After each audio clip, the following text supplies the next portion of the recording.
I'm announcing the House of Representatives moving forward with an official impeachment inquiry. So, look, it's just a continuation of the witch hunt. It's the worst witch hunt in political history. The actions of the Trump presidency revealed the dishonorable fact of the president's betrayal of his oath of office, betrayal of our national security, and betrayal of the integrity of our elections. Our country's doing the best it's ever done. They're going to lose the election, and they figure this is a thing to do. Is your head spinning yet? The impeachment inquiry is the big story right now in D.C. and across the nation, dividing two already polarized political parties. The big event of the week, a whistleblower complaint made public and a hearing on Capitol Hill with the Director of National Intelligence in the hot seat.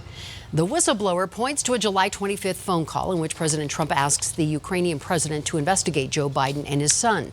The unnamed whistleblower also claims the White House tried to bury the call by locking the word-for-word transcript in another computer system, and that several officials were involved in that effort. The majority of the complaint comes from secondhand information, which the White House insists raises credibility concerns. Now, Colorado Senator Michael Bennet, a Democrat, is on the Intelligence Committee that held that hearing.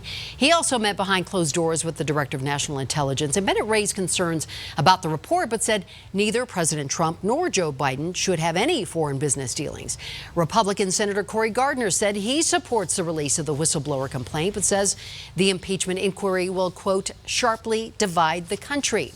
And Democratic Congresswoman Diana DeGette sent a statement that says these alleged acts are impeachable offenses and must be investigated immediately.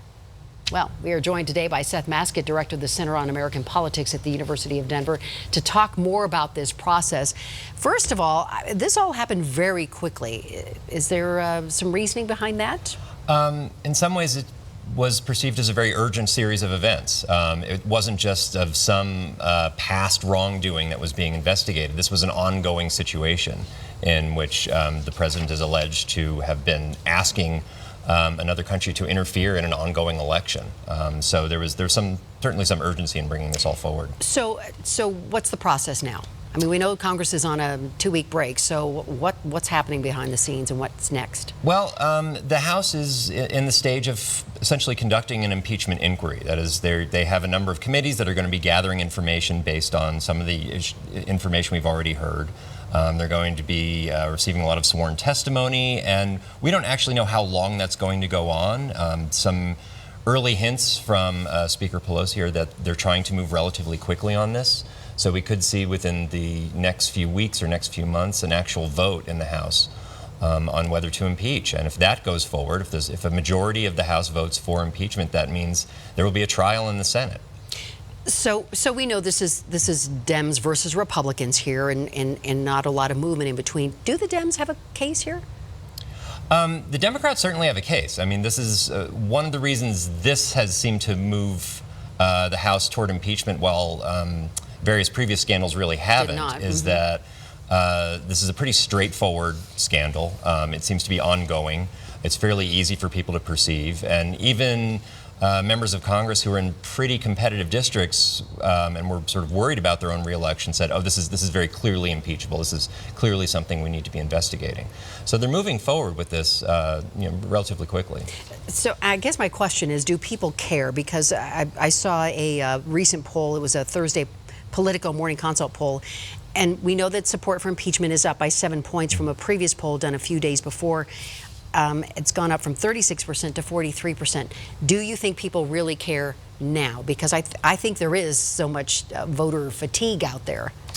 My sense is, yes, people care about this, that people have honed in on this as a particular issue because they can grasp the details of it. They can get a sense of where the wrongdoing actually is.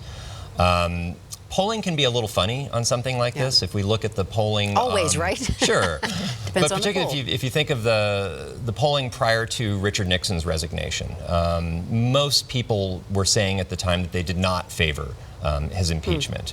And until the evidence came out that was very strongly against him, and Republicans started talking about how it was a major problem what President Nixon had done, and suddenly public opinion moved against the president very quickly, and shortly after that he resigned. What should we be watching for in the weeks ahead? Well, I think we should be looking for some statements, particularly from Republican senators. We've seen a few who have been kind of slow to rally to the president's defense, particularly people like Mitt Romney and a few others who have expressed concern. They haven't necessarily said how they would vote or if it actually came to a trial in the Senate or anything like that. But the fact that they're expressing concern and asking for more information suggests that there may at least be something there. Do you think this will go to a vote? I think it's pretty likely this will go to a vote in the House for impeachment. Right. I think it's likely to pass. What happens in the Senate is really hard to predict. We don't know exactly. The Constitution is very vague on what a Senate trial is supposed to look like. That's really up for Senate leaders to determine. And we could see a very short trial. We could see a very lengthy trial.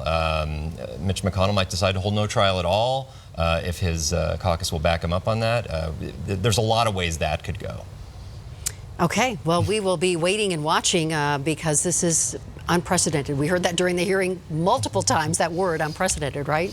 Yeah, well, we've only had 2 impeachment trials in American history. We've had 1 forced resignation. This is, in many ways, a totally unprecedented set of circumstances, and even to the extent it isn't, there aren't a whole lot of other precedents there telling us which ways this is going to go. Yeah, well, again, we will be watching. Seth Masket from DU, I appreciate your insight. Thank you. Back in a moment.